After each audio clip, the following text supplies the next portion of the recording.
Hello everybody, thank you for watching my video, and don't forget to like, subscribe and comment. In August of 1100, a king was out hunting in the New Forest in Hampshire. This was William II, son and successor of William the Conqueror.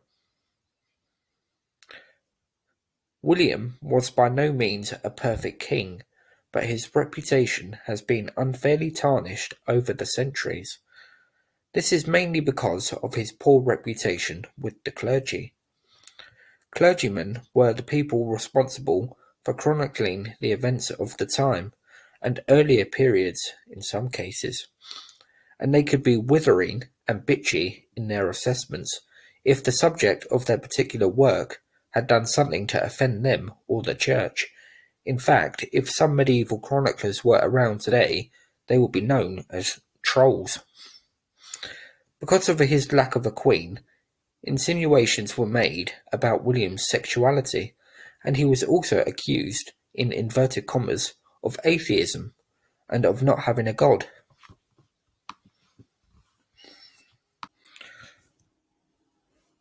As a young man, William was praised for his loyalty to his father, William I, and he took part in all the princely activities you'd expect, including riding and hunting. As king, William was a very capable soldier and military commander, although he did have some difficulties in Wales and Scotland. But he is also accused of being somewhat two-faced and unreliable. And as he grew older, he became more austere and was accused of becoming a cold and almost cruel old king. And even suggestions that he was becoming paranoid were thrown at him as well. However, the sources must be taken into consideration here. After the death of Lanfranc and a gap of several years following, Anselm was made the new Archbishop of Canterbury in Lanfranc's place. With him, William had a hostile relationship, and tensions between the king and church grew, with the Archbishop turning to the Pope for support.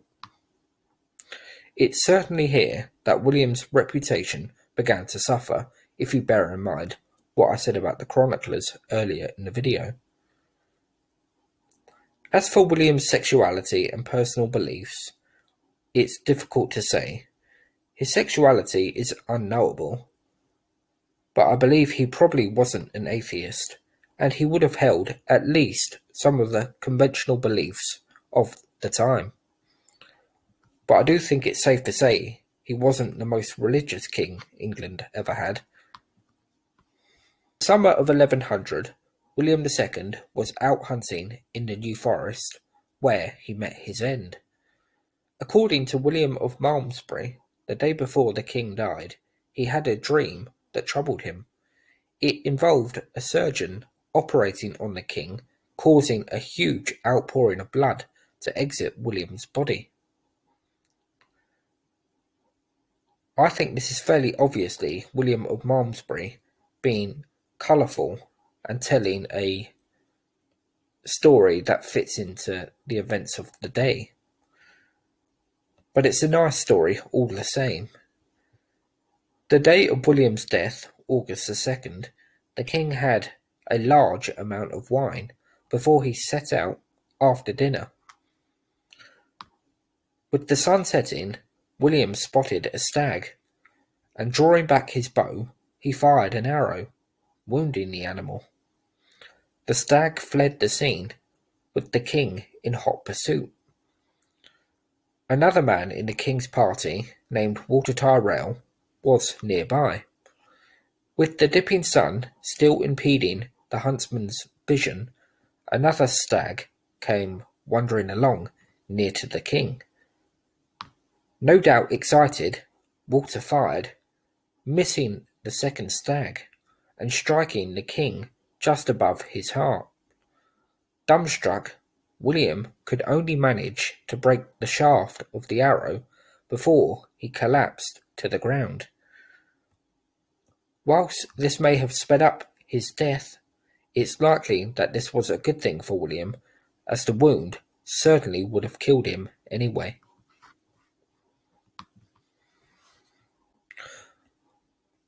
Walter ran up to the scene of the accident, again in inverted commas, and looked down at the stricken king.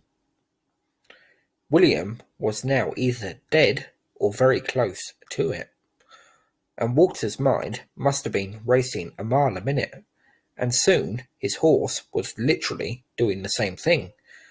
Walter wasn't going to hang around to find out what the other members of the hunting party thought of the incident, and he fled.